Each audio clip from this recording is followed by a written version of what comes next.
Halo, selamat malam. Halo, halo. Apakah ada suara saya? Malam Pak, tadi masuk Pak. Ya, ada ya. Iya, tempatnya bagus. Tapi kalau suara-suara lain ada nggak? Kira-kira. Ada.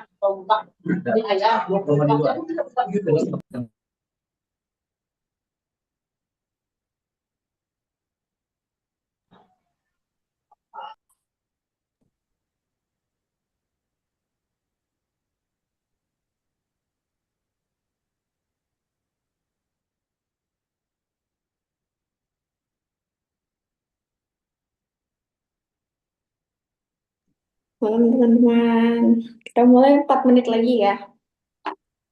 Oke, Halo, suaraku Oke. terdengar teman-teman. Kecil, dengar Kak. jelas, Aman ya. aman. Oke, aman, clear. Ini yang recording siapa? Kak Val. Tadi sih Koniko. Udah.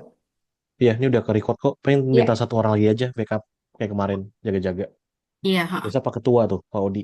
Pak Ketua, dipersilahkan Pak Ketua dengan segala hormat. Siap, udah request tuh. iya, request biasanya kirim ke Koniko deh.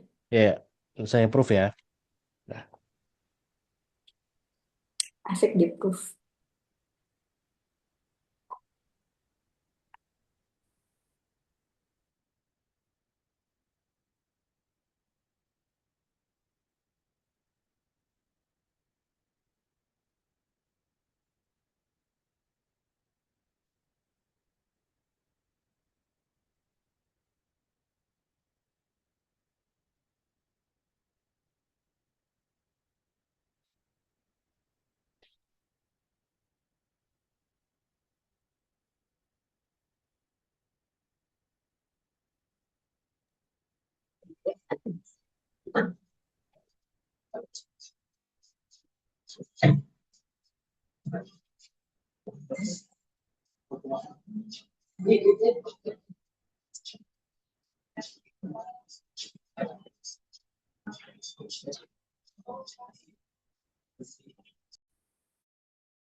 Ya, teman-teman udah jam 18.30. Bapak Fetty juga sudah ada. Nah, bisa kita mulai, Kak?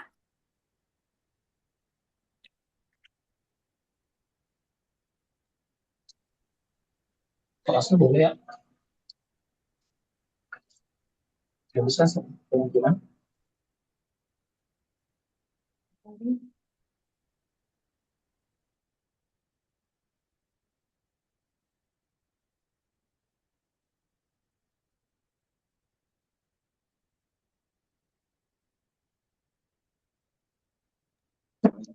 Suara saya jelas banget ya sama kalian. Kalau di ag- kantor Saya cukup jelas. Cukup jelas ya. Masih.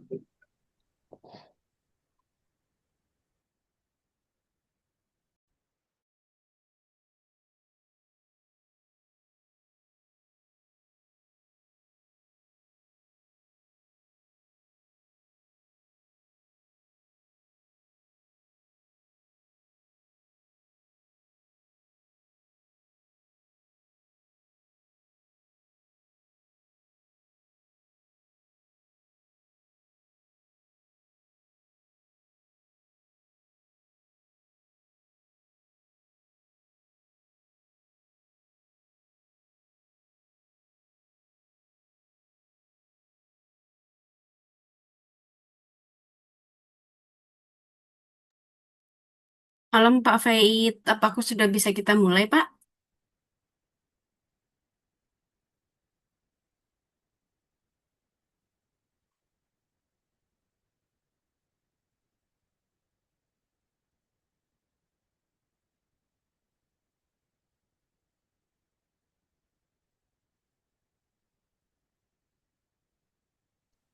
Sudah bisa, sudah bisa. Sudah bisa diulang. Jaringan Bapaknya keputus-putus nggak ya, guys? Iya, nge-freeze deh kayaknya. Ya, nge-freeze ya? Agak Iya. agak apa namanya agak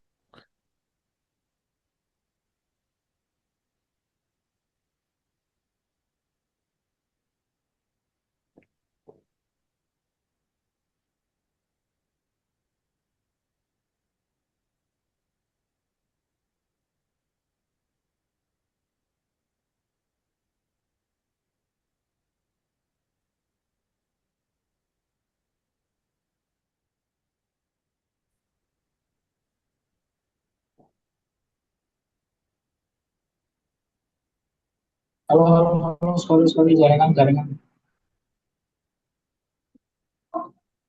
Iya, tadi sempat nge-freeze. Ya, sorry, jaringan. Oke, udah nih.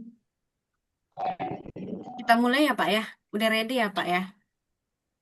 Oke, baik. Teman-teman yang lain udah ready ya? ya Ya, siap. ready, Kak. Udah. Yang recording udah juga ya? Oke, record udah. Oke, baik. Langsung kita mulai saja ya.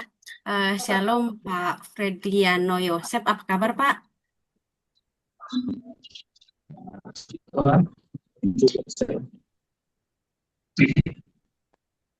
Oke, baik.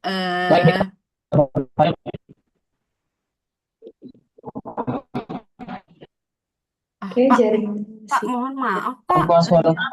Ya, jaringan Bapak masih nge-freeze di kami ya, Pak ya? Agak putus-putus kayak. Iya.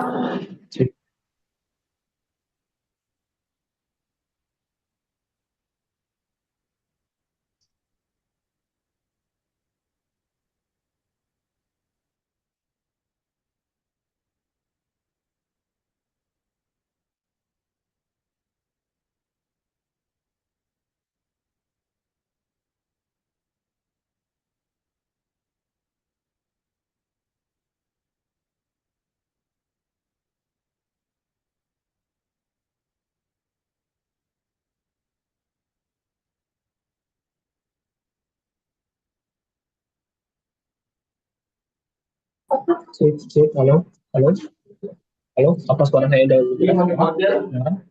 Oh ya, jaringannya emang agak jelek. Apa suara saya sudah ada? Sudah jelas. Sudah jelas ya.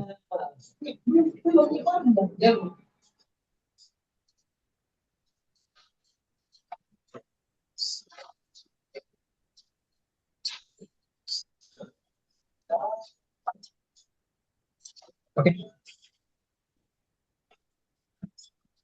boleh. Oke, kita ulang lagi ya, Pak ya, karena tadi ada kendala teknis ya, Pak ya. Siap. Sorry ya turunnya ya. Oke, baik. Shalom, selamat malam Pak Feidiano Yosep. Apa kabar, Pak? Puji Tuhan, kabar saya baik. Oke, baik. Puji Tuhan dalam keadaan sehat ya, Pak ya. Selamat malam juga teman-teman dari UPH.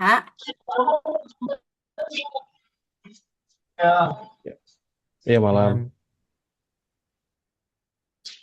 Oke, baik. Yang kami hormati Bapak Fritiano Yosep Pratama yang merupakan pengerja dari GKI ITC Kuningan ya Pak ya, yang telah berkenan hadir bersama kami pada kesempatan kali ini. Perkenalkan Pak, kami mahasiswa-mahasiswi Fakultas Hukum dan juga Fakultas Informatika Universitas Pelita Harapan yang pada kesempatan kali ini bermaksud untuk mewawancarai Bapak. Mungkin Pak Niko juga sudah ada sounding ya Pak ya. Dan adapun tujuan dari wawancara pada malam hari ini adalah sebagai salah satu rangkaian kegiatan guna untuk menyelesaikan salah satu mata kuliah kami dari UPH. Dan izin menyampaikan juga ya Pak bahwasannya wawancara ini nanti akan direcording sebagai bentuk evidence tugas kami kepada dosen. Seperti itu ya Pak ya.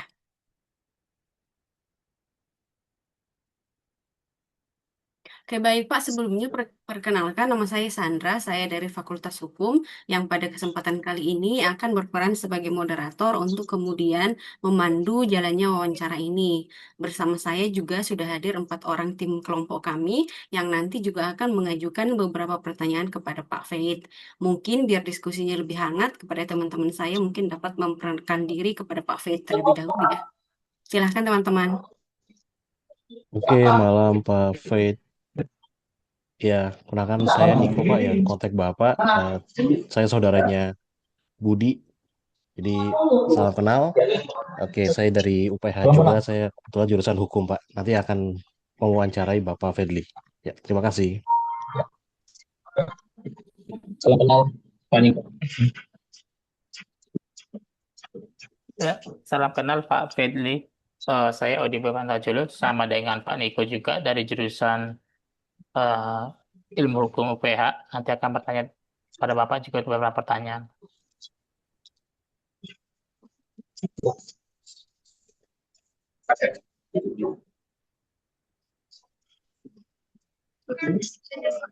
Malam Pak, saya Valentin. Saya sama seperti Pak Niko dan Pak Odi. Saya kuliah di UPH, jurusannya Hukum dan akan sedikit mewawancarai Bapak. Mohon eh, waktunya. Terima kasih.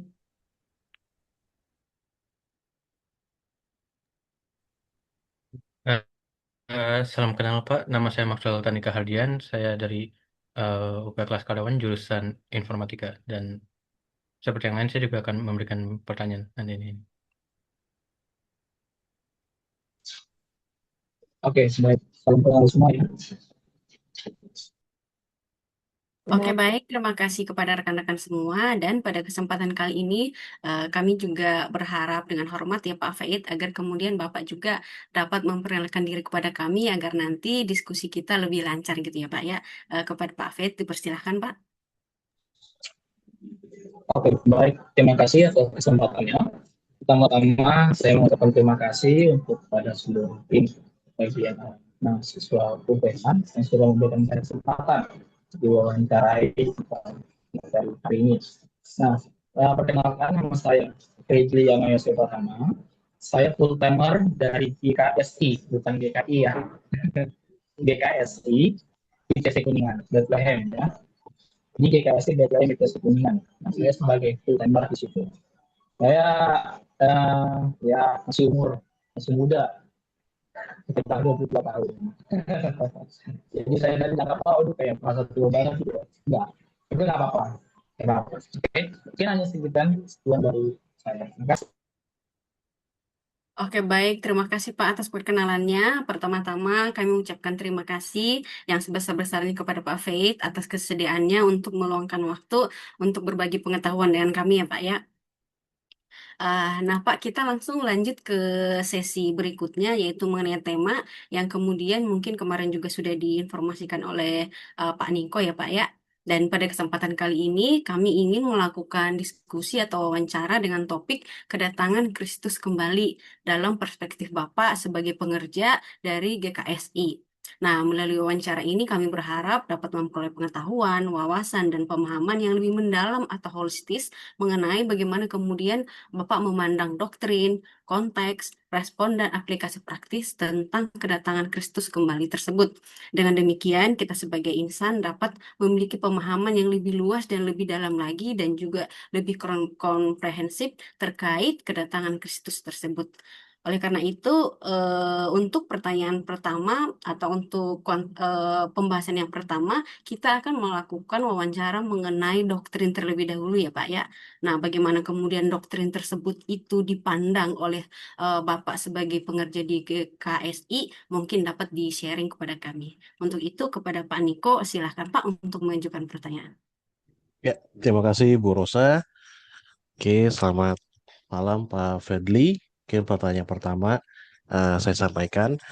Jadi begini Pak Fadli, di tengah pandangan masyarakat modern sekarang ini, tidak sedikit yang menganggap bahwa kedatangan Kristus kembali itu hanyalah sebuah kiasan atau metafora. Nah, menurut Bapak Fadli, apakah yang dimaksud dengan kedatangan Kristus kembali berdasarkan Alkitab? Dan mengapa doktrin ini penting bagi iman Kristen, serta apa yang menjadi dasar bahwa peristiwa tersebut merupakan suatu kepastian yang akan terjadi.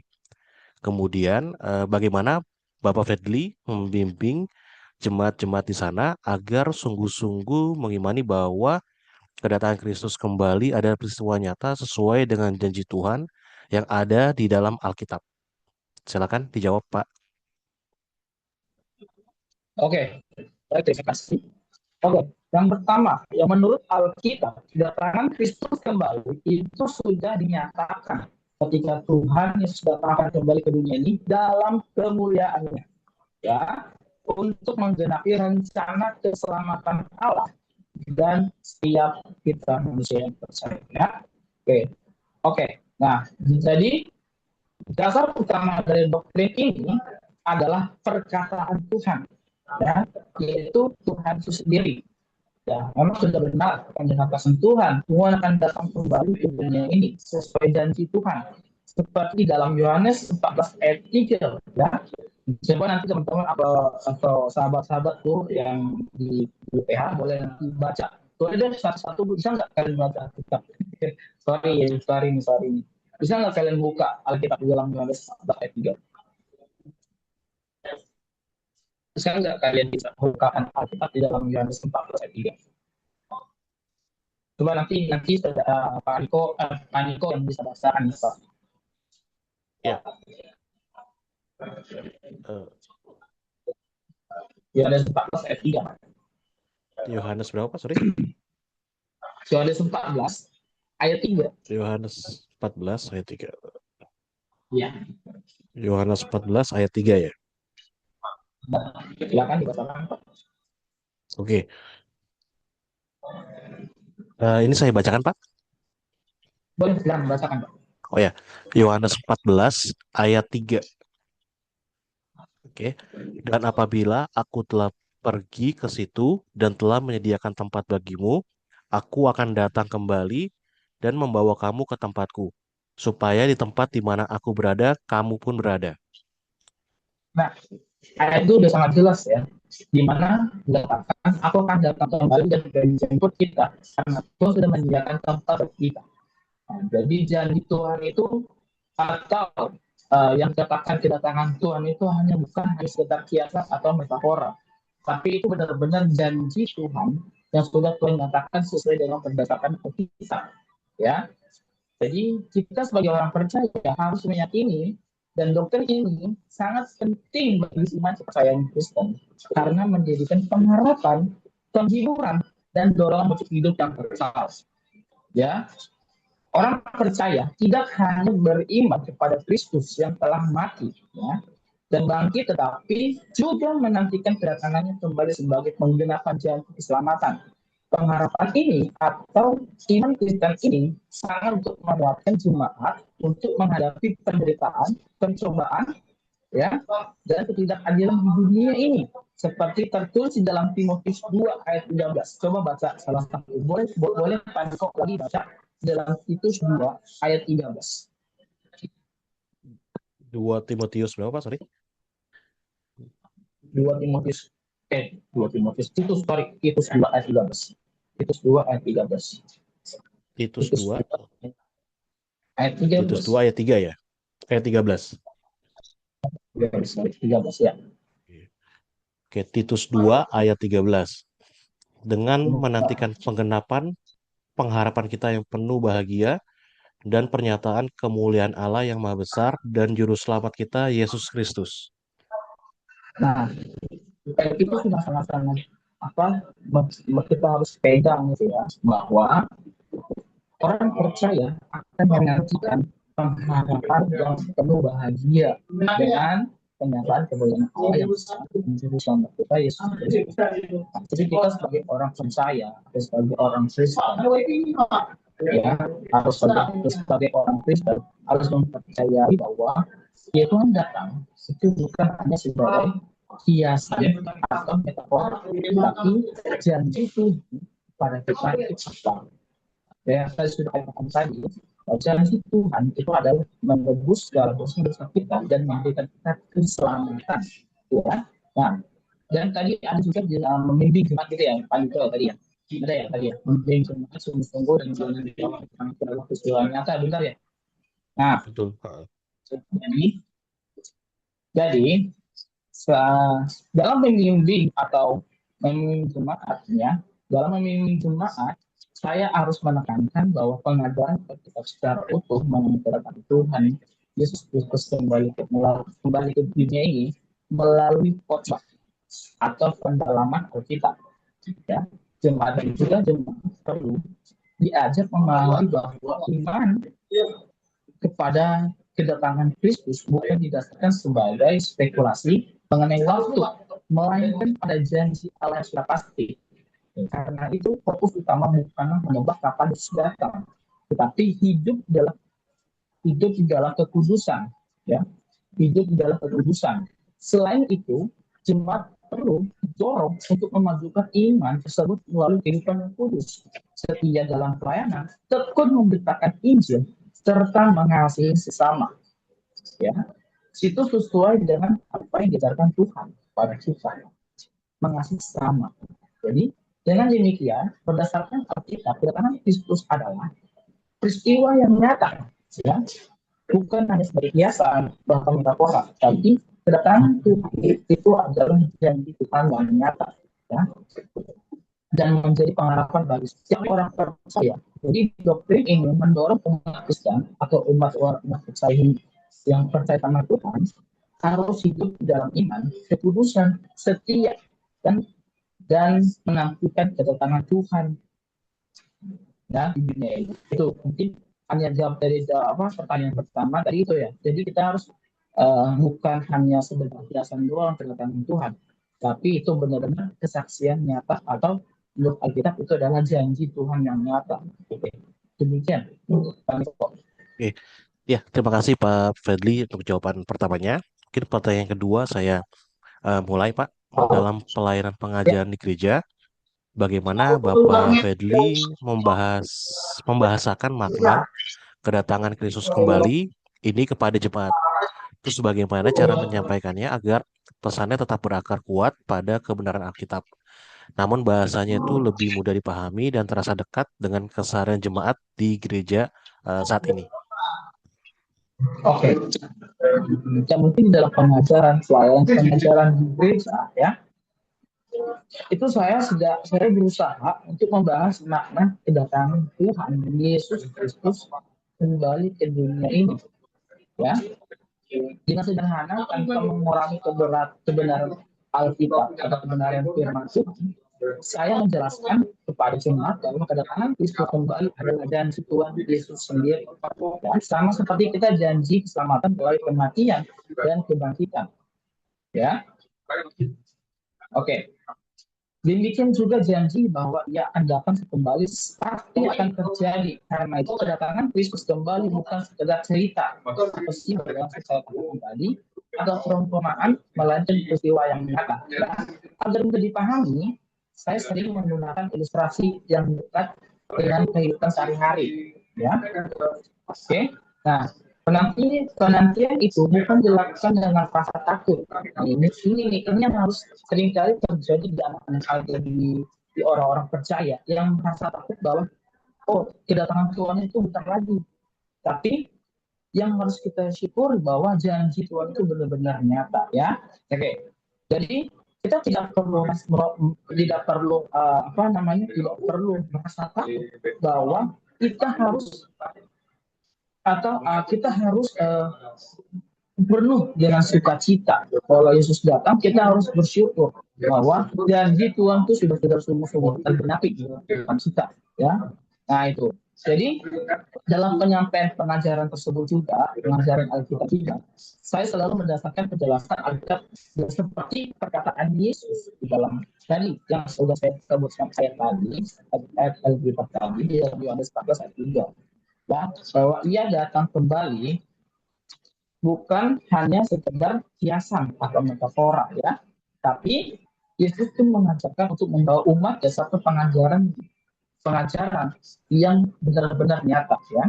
Oke, mungkin boleh dibacakan di dalam kisah para rasul 1 ayat 11, mungkin boleh ya, bacakan Pak Niko, kisah para rasul 11, 1 ayat 11, sorry. Kisah para rasul 1 ayat 11. Kisah para rasul 1 ayat 11. Kita harus baca Kisah para Rasul 1 ayat 11. Dan berkata kepada mereka, hai orang-orang Galilea, mengapakah kamu berdiri melihat ke langit? Yesus ini yang terangkat ke surga meninggalkan kamu akan datang kembali dengan cara yang sama seperti kamu melihat dia naik ke surga. Nah, itu kan waktu Yesus terangkat ke surga dan murid-murid melihat Yesus naik ke surga. Nah, jadi seperti juga tadi kan bilang orang Galilea. Jadi mereka cuma menantikan kedatangan Tuhan kembali sebagaimana ia naik surga. Nah, jadi saya tegaskan kepada seluruh jemaat supaya apa? Supaya mereka tuh benar-benar hidup kudus di hadapan Tuhan, ya. Nah, selain menjelaskan maknanya, saya juga menekankan dan penerapannya dalam kehidupan jemaat, melainkan kedatangan Kristus. Berarti hidup dalam kekudusan, setia beribadah, mengasihi sesama, dan melayani dengan sungguh-sungguh dan terus membuka Injil. Pertanyaan bagi kita, nah, ini pernahkah kita mengasihi sesama kita? Pernahkah kita setia sama Tuhan? Pernahkah kita melayani Tuhan dengan sungguh-sungguh? Nah, jadi itu yang jadi sebuah pertanyaan dalam kehidupan kita, benar ya. Dengan demikian, pengajaran tentang kedatangan Kristus kembali tidak hanya menjadi pengetahuan tentang masa depan, tapi juga menjadi motivasi hidup sesuai dengan kehendak Allah. Ya, itu dia. Demikian. Oke, terima kasih atas jawabannya Pak Fadli. Waktu dan tempat saya kembalikan ke Bu Chandra. Oke, terima kasih Pak Niko, terima kasih juga Pak Faid atas penjelasannya yang cukup komprehensif gitu ya Pak, yang disertai tadi contoh, begitu juga disertai dengan ayat Alkitab seperti itu ya Pak. Jadi kalau bisa saya simpulkan atau summarize adalah bahwa kemudian kedatangan Kristus bukan janji atau metafora ya Pak, melainkan janji Tuhan seperti tadi yang sudah dibacakan oleh Pak Niko juga yang terdapat dalam Yohanes 14 ayat 3. Selain itu, kita juga harus memiliki pengharapan akan kedatangan Kristus kembali dan tentunya menantikannya dengan sukacita. Gitu ya, Pak ya? Oke, baik Pak. Selanjutnya kami ingin beralih kepada aspek berikutnya, yaitu aspek konteks, yaitu bagaimana kemudian kita memaknai terkait tanda-tanda zaman serta peristiwa-peristiwa yang mungkin belakangan ini sering terjadi, sebut saja seperti peperangan, bencana, kemajuan teknologi yang begitu pesat seperti itu. Dan untuk konteks ini, silahkan kepada Ibu Valen untuk mengajukan pertanyaan. Thank you, Cassandra. Untuk Bapak Fadli, saya ada satu pertanyaan terkait konteks, yaitu di dunia modern yang kita tinggali ini kan bergerak begitu cepat. Dia diwarnai dengan kemajuan teknologi yang luar biasa, globalisasi, hingga krisis seperti lingkungan maupun politik. Sebagai hamba Tuhan, bagaimana Bapak membimbing untuk memaknai fenomena-fenomena ini sebagai bagian dari tanda zaman, dan bagaimana pesan tentang kasih karunia dan keadilan Tuhan bisa tetap tersampaikan dengan kuat dengan situasi yang saat ini. Terima kasih, Pak. Oke, terima kasih untuk pertanyaannya, saudara saya dari saudara di Valen. Iya. Oke, terima kasih ya sudah Makanya ayat kalau menurut saya nih, saya kan sebagai pelayan Tuhan, saya memandang bahwa akhir-akhir ini memang sudah banyak tanda-tanda akhir zaman. Contohnya apa? Ya kita itu sudah dengar berita-beritanya ya di media sosial atau di televisi antara peperangan antara negara dan negara atau bangsa dengan bangsa, benar ya? Pernah tidak dengar ya? Nah, jadi saya memandang bahwa berbagai perkembangan dunia ini walaupun memang sangat maju, ya. Dengan apa? Dengan teknologinya, dengan globalisasinya, dengan perubahan sosialnya, ini sangat-sangat cepat perkembangannya maupun berbagai bencana. Ya, seperti saya katakan tadi, ada peperangan, ya, ada kelaparan, ada gempa bumi, dan ada tambahan kejahatan, ya. Ini dan juga sering sudah muncul namanya pengajaran sesat atau guru-guru sesat, ya. Coba baca di dalam Matius 24. Matius 24. Nanti dibacakan oleh saudari Valen. Ya. Matius 24 ayat 1. ayat Kalau saya nggak salah. Oke. Sesudah itu Yesus keluar dari bait Allah, lalu pergi. Maka datanglah murid-muridnya dan menunjuk kepada bangunan-bangunan bait Allah. Ayat selanjutnya. Sorry, Matius 24 ayat 1 ya, Pak? Iya. Iya. Sesudah itu Yesus keluar dari bait Allah, lalu pergi. Maka datanglah murid-muridnya dan menunjuk kepada bangunan-bangunan bait Allah. Ayat 2. Ayat 2. Boleh. Dia berkata kepada mereka, "Kamu melihat semuanya itu? Aku berkata kepadamu, sesungguhnya jika satu batu pun di sana akan dibiarkan terletak di atas batu yang lain, semuanya akan diruntuhkan." Ya, kalau kita berdasarkan Alkitab ini, kalau kita baca ya, setiap perikopnya atau garis-garis besarnya yang sesuai di Alkitab ini, atau kita boleh lihat tadi di dalam Matius 24 ini, perikop yang utamanya itu adalah apa? Permulaan tentang akhir zaman. Itu semua kan akan sudah tersusun rapi, sudah tertata rapi sesuai dengan apa yang dicatat oleh kebenaran firman Tuhan. Ya, karena itu saya membimbing jemaat ini.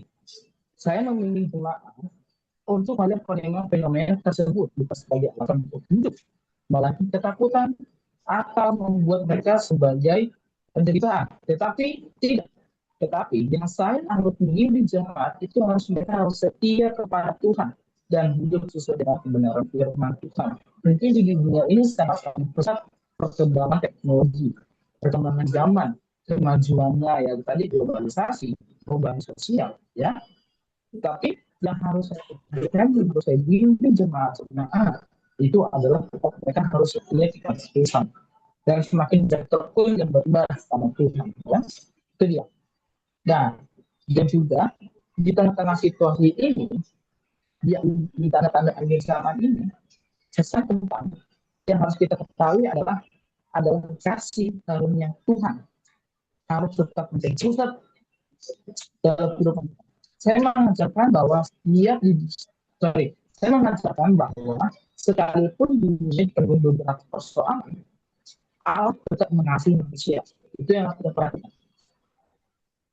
Dalam apapun tentang kita, apapun persoalan kita, apapun yang menjadi masalah di dunia ini, dan harus kita tetap fokus pada itu adalah tetap memiliki kasih karunia Tuhan. Ya. Oke, seperti yang dijelaskan di dalam 2 Petrus 3 ayat 9. Boleh dibacakan soalnya di saudara hafalin.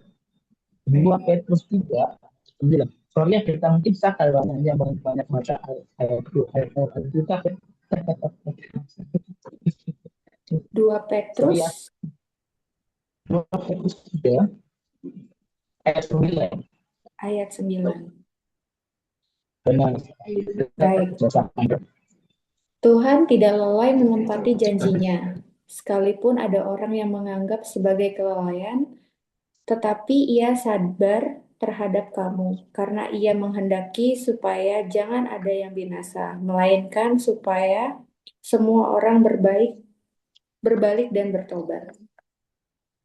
Nah, ini yang menjadi seringkali yang terjadi di dalam kehidupan orang-orang percaya atau orang-orang Kristen, seringkali yang berbalik daripada jalan kebenaran firman Tuhan. Tetapi Tuhan berkata supaya kita jangan menyimpang dari jalan Tuhan. Nah, ini yang menjadi pertentangan dalam Tuhan kita ya. Dan juga Tuhan, walaupun kita belajar jalan Tuhan dari keluar dari lingkup firman Tuhan, tapi Tuhan itu sabar. Tuhan itu sangat mengasihi. Sehingga apa? Sehingga dia mengaruniakan anaknya yang tunggal. Benar ya? Benar ya? Mengaruniakan anaknya yang tunggal ya. Di mana? Di atas kayu salib. Itu. Berarti kasih karunia Tuhan itu tidak ada batasnya. Ya. Kasih karunia Tuhan tidak ada batasnya dalam kehidupan kita. Sekarang kita menjadi pertanyaannya, apakah kita sudah setia sama Tuhan? Apakah kita sudah mengasihi Tuhan? Itu pertanyaan untuk kita. Nanti kalian jawab sendiri ya. Ya, oke. Ya. Jadi yang harus kita perhatikan, yang saya mengarahkan sempat dalam perkembangan zaman sekarang melalui perspektif Alkitab. Tanda zaman bukan hanya untuk menimbulkan kepanikan, tetapi untuk memperkuat iman kepercayaan kita, iman Kristen atau iman kepercayaan kita sebagai orang percaya, mempengaruhi pengharapan kepada Kristus dan mendorong setiap orang percaya hidup setia terus memberitakan Injil hingga Tuhan Yesus akan kembali ke dunia ini. Mungkin itu demikian. Ya, terima kasih ya Pak atas jawabannya yang sangat bermakna ini. Waktu dan tempat saya kembalikan kepada moderator. Silakan Cassandra. Oke, terima kasih Kak Valen dan terima kasih juga Pak Faid. Jadi kalau boleh kemudian saya summarize gitu ya Pak ya. Jadi ya walaupun ada peperangan, kemajuan teknologi atau yang lainnya juga, namun intinya adalah Tuhan tidak pernah lalai menepati janjinya gitu ya Pak ya. Dan mengenai kedatangan Kristus kembali ini juga kita nggak hanya berbicara mengenai kepanikan, namun juga untuk kemudian menumbuhkan iman kepada Tuhan begitu ya Pak ya. Oke, baik Pak. Untuk konteks berikutnya, kita juga akan ingin mengetahui nih Pak, bagaimana kemudian cara kita di tengah-tengah kondisi seperti yang tadi sudah kita bahas, tetapi kita tetap dapat menumbuhkan kepedulian kita terhadap sesama di tengah-tengah peristiwa tersebut. Untuk itu kepada Kak Max, silahkan untuk mengajukan pertanyaan Kak. Izin Pak, saya mengajukan pertanyaannya.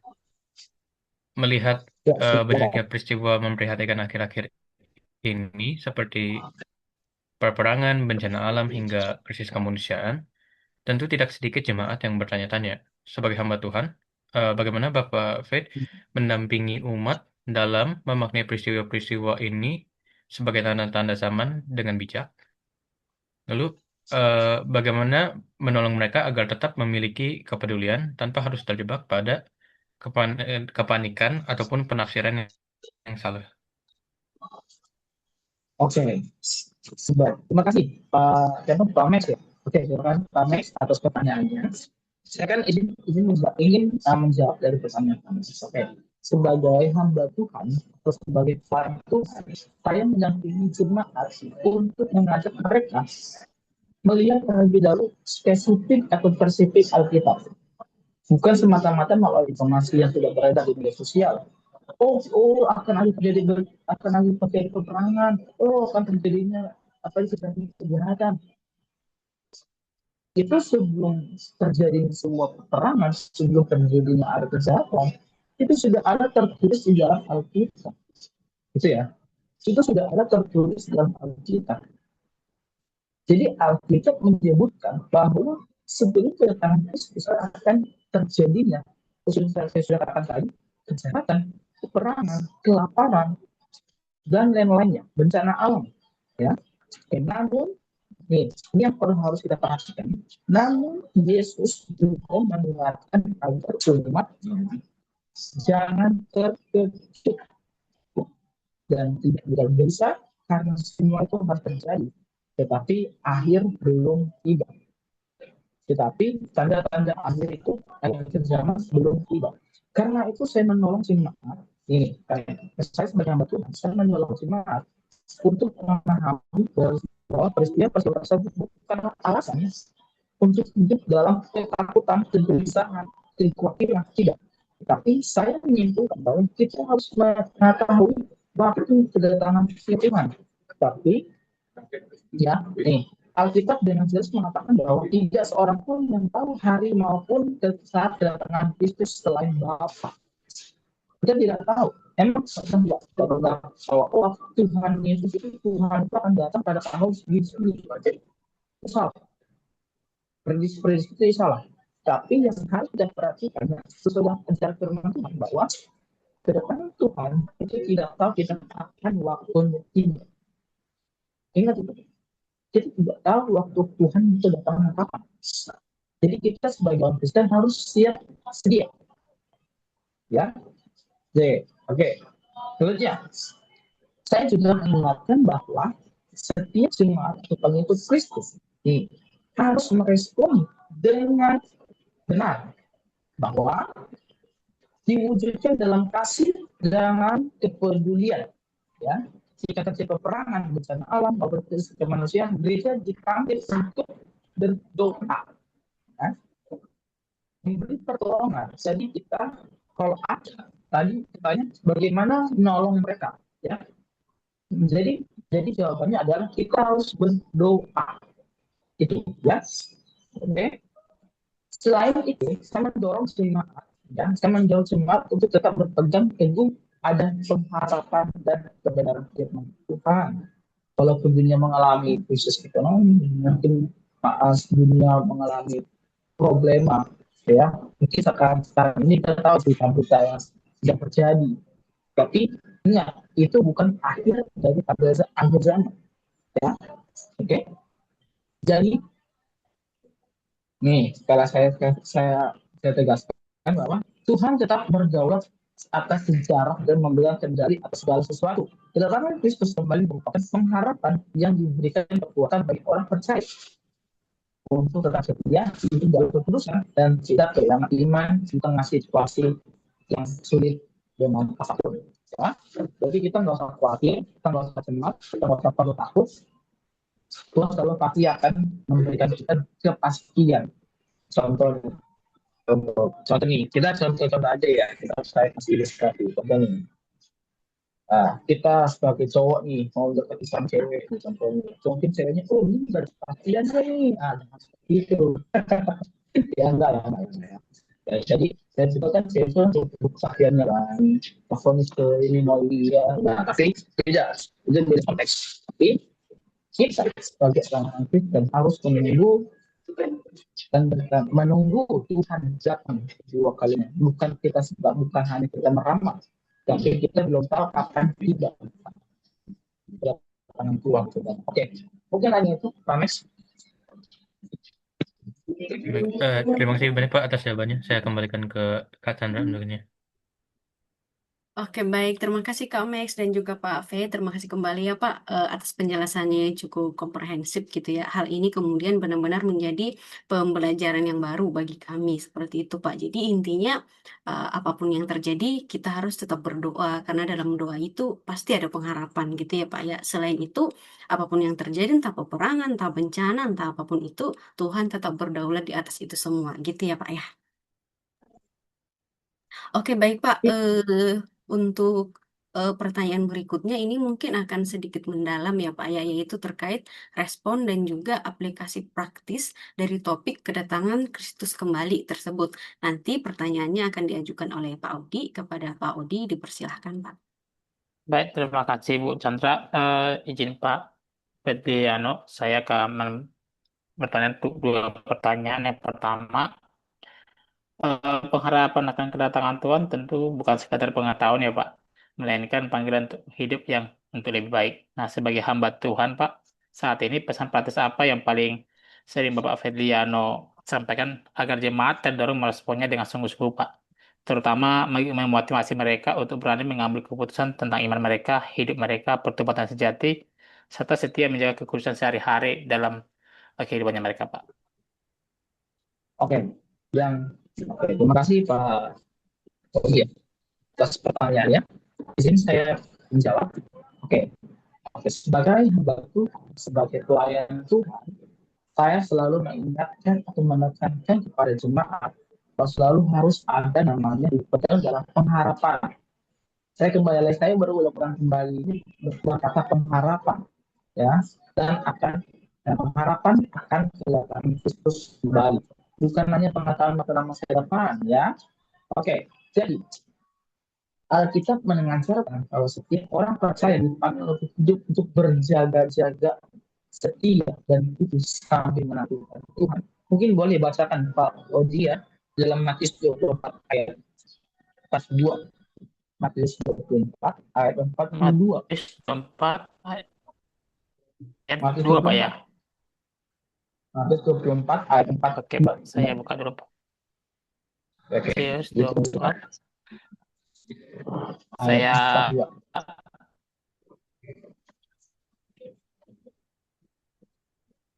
Saya baca, Pak ya.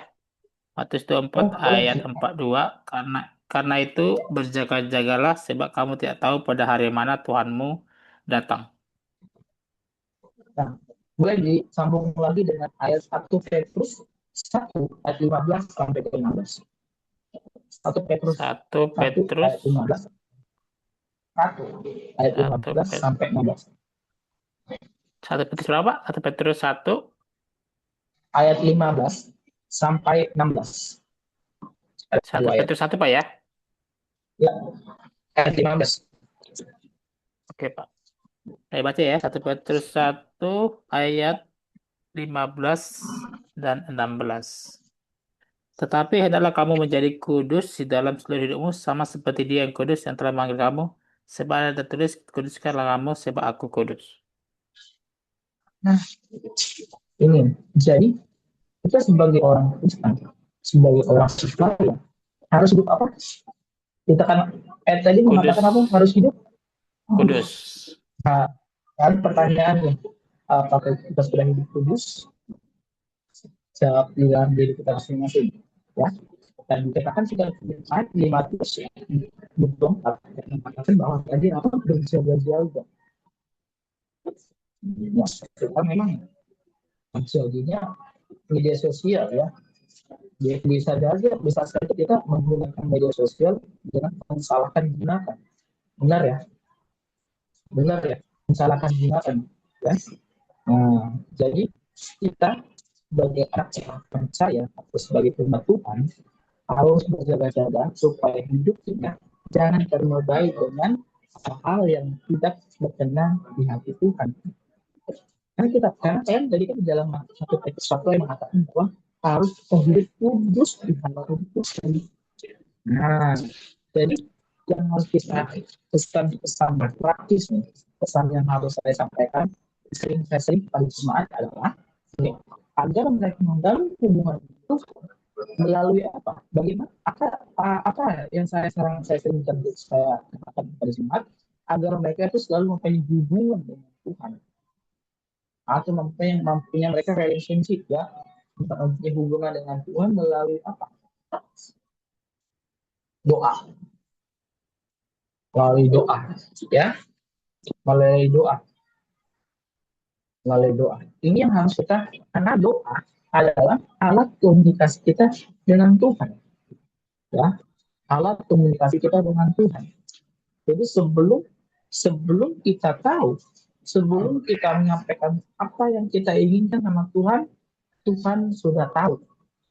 Itu ya, pasti sudah Tuhan tahu. Dan juga kecepatan juga di dalam PSI Bethlehem sedang mengambil tema bulanan yaitu apa? Impactful prayer, artinya berdoa yang berdampak. yang saya tetapkan, saya sampaikan, yang paling saya sampaikan kepada jemaat atau mereka melalui doa, sebagai firman Tuhan, lakukan kesubuhan dan taat kepada kehendaknya Tuhan. Saya sering mengingatkan bahwa tidak ada seorang pun yang tahu kapan Yesus datang ke dunia ini. Seperti tadi ayat Matius 24 ayat 40 mengatakan kita harus berjaga-jaga, kan? Nah, oke. Jadi karena itu setiap hari adalah kesempatan untuk kita benar di hadapan Tuhan, bukan menunda pertobatan. Jadi kita kalau mau menunda pertobatan jangan jauh seminggu hari hadapan Tuhan, jangan usah, jangan ya. Jadi kalau kita mau bertobat dan mulai sekarang, kita harus tahu kapan Tuhan datang.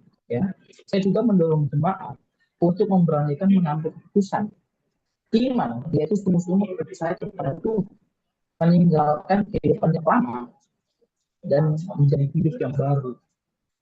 Itu ya, karena apa yang dikatakan Alkitab itu sudah benar-benar nyata.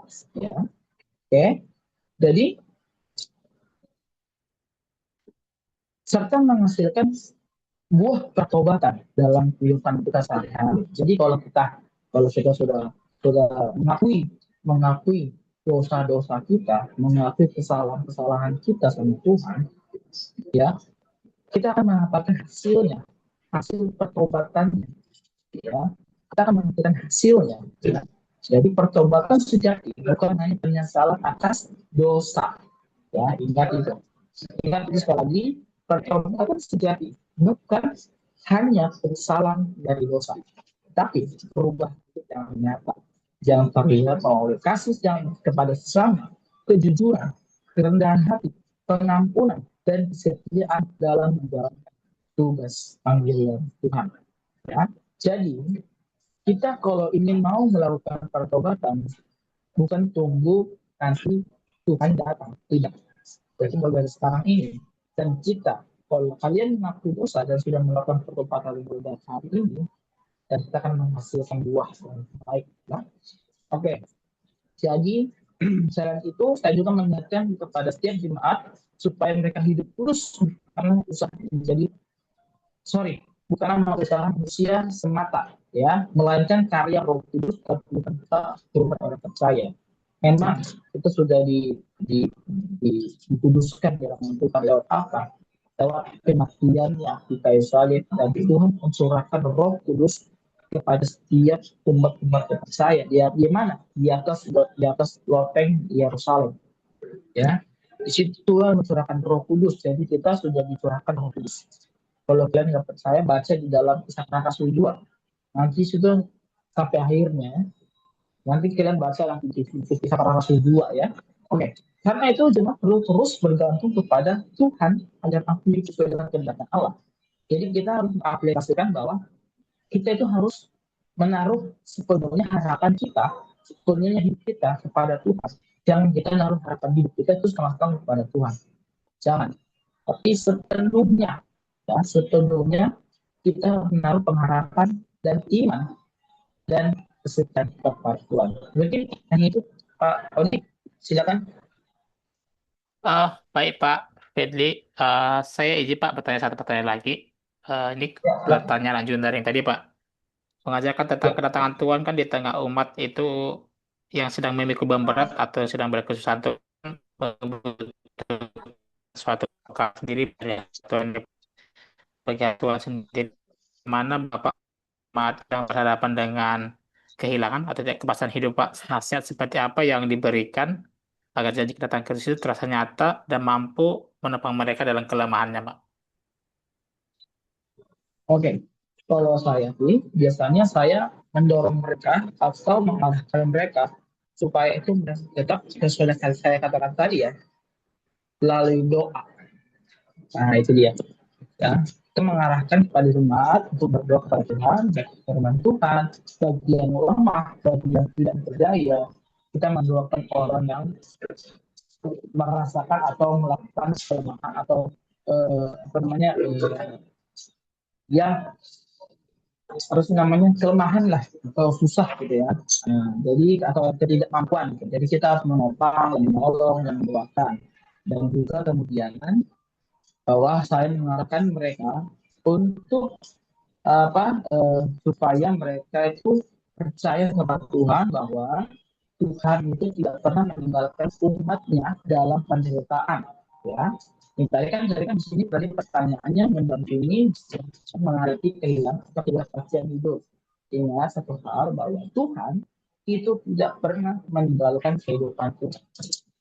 Tuhan selalu ada, Tuhan selalu ada di sisi kita, Tuhan selalu menopang kehidupan kita. Dan juga kan ada mengatakan kita sampai terletak di Mazmur kalau masalah saya. Jadi Tuhan itu tidak pernah ikat janji, Tuhan tidak pernah bohong, tapi Tuhan pasti akan menepatkan janjinya kalau kita percaya pada Tuhan. Dan kalau kita kehilangan arah atau kepastian hidupnya, pasti sepenuhnya dia akan datang kepada hamba Tuhan atau kepada para pelayan Tuhan supaya didoakan dan terus terarah kepada Tuhan, ya. Dan juga saya mengingatkan bahwa kalau ketika mereka kehilangan arah atau ketidakpastian hidup, ya, jadi saya suruh mereka itu untuk membaca ayat Tuhan dan berdoa kepada Tuhan dan mendekatkan dirinya lagi ke hadapan Tuhan, yang mempunyai hubungan terbaik dengan Tuhan, ya. Nanti pasti kan sudah saya katakan tadi, pasti akan menghasilkan buah, menghasilkan jalan keluarnya, itu dia, ya. Karena itu saya menasihatkan pada seluruh jemaat agar mereka tetap berpegang teguh kepada firman Tuhan, terus berdoa, tetap berada di dalam persekutuan. Kalau kita yang ada di sekitar Zoom ini, kalau yang mempunyai persekutuan kayak Komsel, persekutuan anak muda, ada ya kalian, ada kita ya. Nah itu berarti kita sudah tidak lari dari kebenaran firman Tuhan. Kita sudah terarah, sudah tertata rapi, ya. Nah, demikian juga janji kedatangan Tuhan Kristus menjadi pengharapan yang nyata, yang menguatkan hati, memberikan damai sejahtera, dan menolong mereka untuk menjalani setiap pergumulan dengan meyakinkan bahwa Tuhan datang untuk menggenapi semuanya, yaitu janjinya pada waktu yang ditetapkan. Dan janji Tuhan sungguh-sungguh indah kalau kita percaya. Demikian Pak Niko, saya serahkan kembali. Baik, terima kasih Pak Fidanto. Saya sampaikan ke moderator Bu Sandra. Baik, terima kasih Pak Feid, terima kasih juga Pak Odi atas pertanyaan dan juga jawaban yang sudah diberikan oleh Pak Feid. Terima kasih banyak Pak, kami sudah mendapatkan penjelasan yang komprehensif dari Bapak ya. Ada tadi contoh, ada juga dari ayat Alkitab seperti itu sehingga kemudian wawancara ini bisa menjadi pembekalan bagi kami dan kami benar-benar mendapatkan pemahaman, wawasan yang begitu berharga dalam wawancara kali ini sehingga kami berharap apa yang sudah Pak Faith sampaikan pada malam hari ini dapat menjadi rema dalam hidup kami. Terima kasih sekali lagi ya Pak.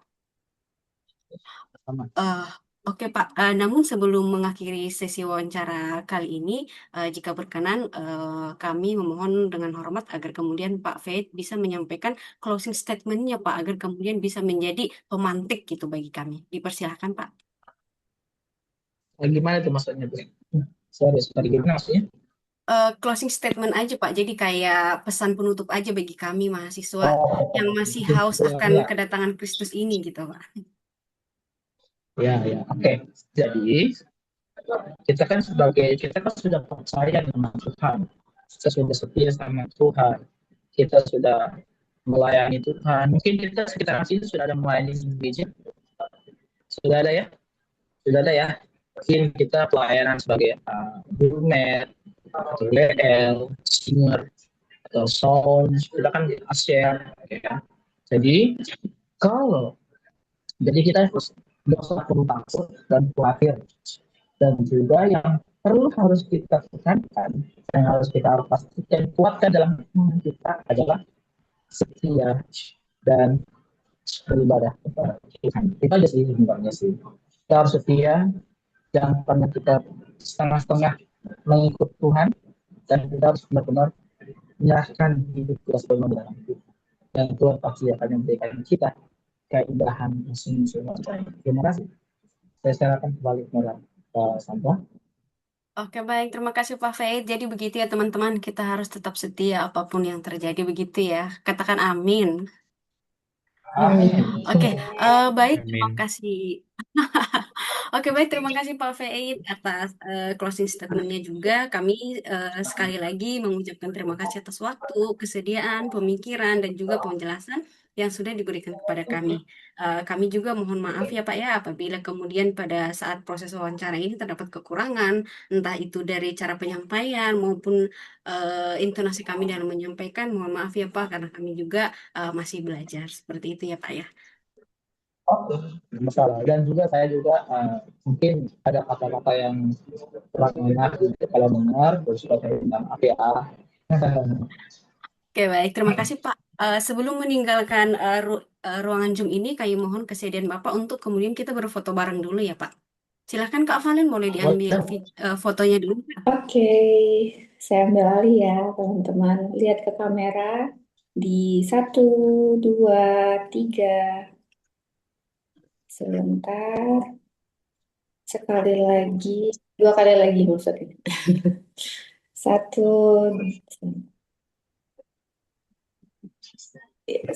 2, 3. Ganti gaya dong. Kayaknya Gimana gayanya, Kak? Diarahin, Kak. Tolong diarahin gimana? Oh, sama seperti narasumber yang lain, bagaimana kalau kita Oh, boleh begini, Pak, gayanya, Pak. oh jangan Oke. dong. Ini boleh. Oke. Ayo teman-teman di 3, 2, 1. Oke, nice. Ya, terima kasih teman-teman. Kasih Pak. Makasih, Pak. Mungkin boleh Thank kali you ya kita Pak doa Hadli. dulu. Boleh nggak kita doa untuk mengakhiri hidup kita hari ini? Boleh Pak, Oh. boleh, boleh. Kita doa dulu ya. Boleh. Mari, mari. Oke, kita berdoa. Ya Pak, tadi syukur Tuhan buat malam hari ini, di mana Anda tidak menjelaskan dari pertanyaan-pertanyaan tentang menjelaskan Tuhan dan kami di sana. Yang baik, terus dari kami Tuhan, untuk setiap para Tuhan, saya pada Tuhan, mengenai iman kami sebagai para Tuhan, Allah hidupan tetap Tuhan, tenang dan arah kedatangan Tuhan. Terima kasih Tuhan, dan kami sudah serahkan seluruh mahasiswa UPH yang hadir kami semuanya Tuhan.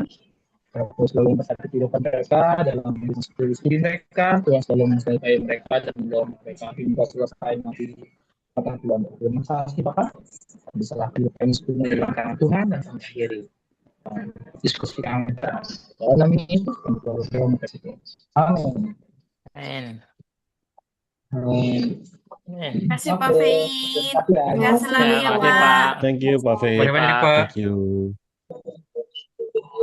kasih. Kalian mau kalau lagi. Ya, di sini ya. Ya, Ya, mari Ya. Oke, Pak. Pak. Makasih, Pak. Tuhan Terima kasih, berkati, Pak. Pak. God bless. Oke, teman-teman. Di stop itu Oke. dulu, Kak. Di stop. Record dulu. Stop recording ya. Ya. Ya. Wait. Stop.